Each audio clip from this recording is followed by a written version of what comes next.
ನಿಜ ಅಲ್ವಾ? ನಂಬೋದಲ್ವಾ? ಮಾತು ತಪ್ಪೋಗಿಲ್ಲ. ತಪ್ಪಿದ್ರೆ ಸುತ್ತು ನಾಲಿಗೆ ನಿಮ್ಮ ಸೀರುವ ರೋಷ ಉಕ್ಕಿದೆ.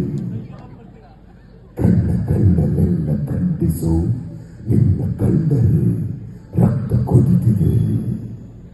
ಸುಳ್ಳೊಂದು ಬೋದಿಯಲ್ಲಿ ಮುಚ್ಚಿರುವ ಕೆಂಡದಂತೆ, ಎಲ್ಲ ಹತ್ತಿ ಉರಿದ ಮೇಲೂ ಹೊಗೆಯಾಗೋ ಆಸೆಯಂತೆ. ಹತ್ತು ಮೀರಿ ಮಾತಾಡೋ ಮನುಜರಲ್ಲಿ ಮನಸ್ಸಿಲ್ಲ.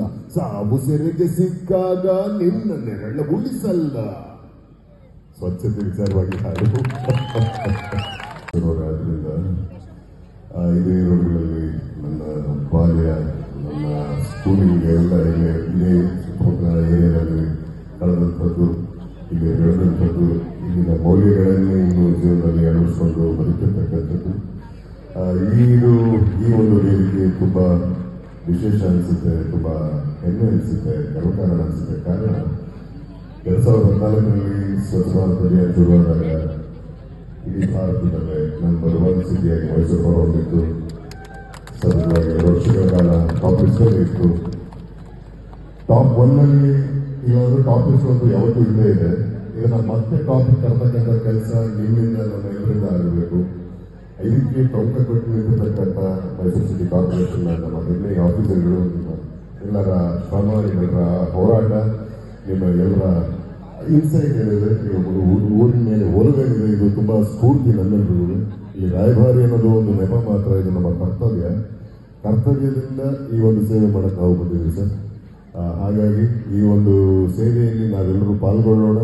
ನಮ್ಮ ಕರ್ತವ್ಯ ಅಂದರೆ ಈ ಥರದ ಆಚರಣೆಗಳು ಕೇವಲ ಒಂದು ಕಾರ್ಯಕ್ರಮಕ್ಕೆ, ಒಂದು ವೇದಿಕೆಗೆ ಸೀಮಿತ ಆಗದೆ ಇದು ನಮ್ಮ ಗುಣವಾಗಬೇಕು. ನಮ್ಮ ಆಡಂಬರದ ಒಂದು ಸಡಗರದ ಒಂದು ಕಾರ್ಯಕ್ರಮ ಅಲ್ಲದೆ ಇದು ನಮ್ಮೊಳಗೆ ನಮ್ಮ ತನವಾಗಿ ಇರಬೇಕಾದಾಗ ಇದು ಸಾರ್ವಕಾಲಿಕವಾಗುತ್ತೆ. ಯಾಕಂದರೆ ನಾವು ಇರ್ತೀವಿ, ಒಂದಷ್ಟು ವರ್ಷಗಳಾದ್ಮೇಲೆ ನಾವು ಹೋಗ್ತೀವಿ. ಮುಂದಿನ ಪೀಳಿಗೆ ಅಂತ ಬರುತ್ತಲ್ಲ, ಆ ಪೀಳಿಗೆಗೆ ನಾವು ಕಂಡ ಇದೇ ಅದ್ಭುತವಾದ, ಸ್ವಚ್ಛವಾದ, ಬ್ಯೂಟಿಫುಲ್ ಮೈಸೂರನ್ನ ಕೊಟ್ಟು ಹೋಗುವಂಥ ಜವಾಬ್ದಾರಿ ನಮ್ಮೆಲ್ಲರ ಮೇಲಿದೆ.